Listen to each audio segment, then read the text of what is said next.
Welcome to Oxford, Mississippi, and our post-game coverage of the South Carolina 30-14 loss to Ole Miss Rebels tonight. Another disappointing outing for South Carolina in a season that has become a string of disappointments. South Carolina now has lost 4 games in a row, and they are on the brink of missing a bowl game. They have to win out over the next 3 games, of remaining 3 games on their schedule, to reach a bowl game. And for a team that came in the season ranked in the top 15 in the country, I don't think anybody thought this was where they would be as we enter the month of November.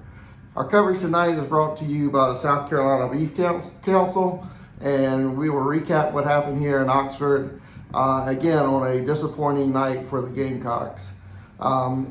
It's a scene that sort of played out a lot this season in losses to Missouri, LSU, and Alabama. It was close going into the fourth quarter. The Gamecocks trailed 20-14. They had things right there where they needed it to be, and then just no offense in the fourth quarter. Lenora Sellers was sacked several times at the end of the game, or in the last 15 minutes of the game, and that sort of forced the Gamecocks to play defense a lot of the fourth quarter, and they just sort of faltered away in that situation. Game started out in the Gamecocks' favor. Actually, they took a 7-0 lead in the first quarter after Mo Brown recovered a muffed punt by the Rebels inside the 20-yard line, and 4 plays later, Lenora Sellers scored it from 1 yard out to give South Carolina a 7-0 lead. The Rebels came back and answered that drive with a 27-yard field goal to make it 7-3, and the Rebels took the lead when Carolina was stopped on a 4th and 1 from near midfield.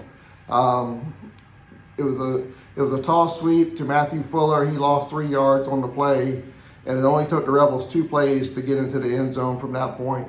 It was a 43-yard pass to Deuce Alexander, and then the next play, a Trinidad Chambliss 8-yard touchdown pass to Wright for a 10-7 lead. The only scoring in the second quarter was on a Chambliss 15-yard run. That gave the Rebels a 17-7 halftime lead. With Carolina not out of it at that point, obviously. So the second half started. The Gamecocks received the opening kickoff of the second half, put together their best drive of the night. It was aided by a pass interference call on the Rebels, and Lenora Sellers hit Nick Harbor on a 47-yard touchdown pass. Pulled the Gamecocks within 17-14, still with plenty of time to go in the third quarter. The Rebels added 2 field goals to go up 23-14, and that's sort of when their defense took over at that stage of the game. South Carolina only averaged 1.7 yards per carry. They had not much of a running game all night long, and they were able to sort of tee off on Sellers, and they ended up with 6 sacks for a negative 51 yards against the Gamecocks offense. And a couple of those sacks came in that third and fourth quarter. I think Sellers had losses of 9, 11, and 10 yards on big sacks where he couldn't afford to take a sack in those situations. The Rebels, again, they scored their final touchdown to make it 30-14 after Gamecocks went forward on 4th down. They were scored on a 54-yard run, and after that it was just a matter of running the clock out and keeping the Ole Miss Rebels into playoff contention with an 8-1 record and still in the mix in the SEC. Gamecocks, on the other hand, fall to 3-6, 1-6 in the SEC with a road game in 2 weeks against Texas A&M after a bye, and then they close out the regular season with Coastal Carolina and Clemson at Williams-Brice Stadium.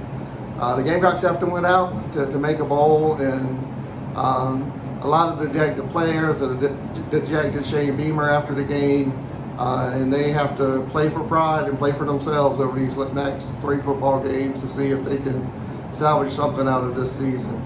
Lenore Sellers tonight did not have his best game, obviously. He had plenty of open receivers. It was not like people were not getting open. He had receivers that he was able, on most nights we feel like he hits those plays, but he did not hit open guys tonight. Two of them were probably a surefire touchdown that he just overthrew and missed the guys. So frustrating mounting for him, frustrating mounting for the Gamecocks. And you can see it as they walked off the field. It was not a happy bunch. Nobody expected the Gamecocks to be in this situation as we enter the month of November, but they still have a chance to make a bowl game. Lenore Sellers had said afterwards that that's what they wanted to do, and they have 3 opportunities to do it.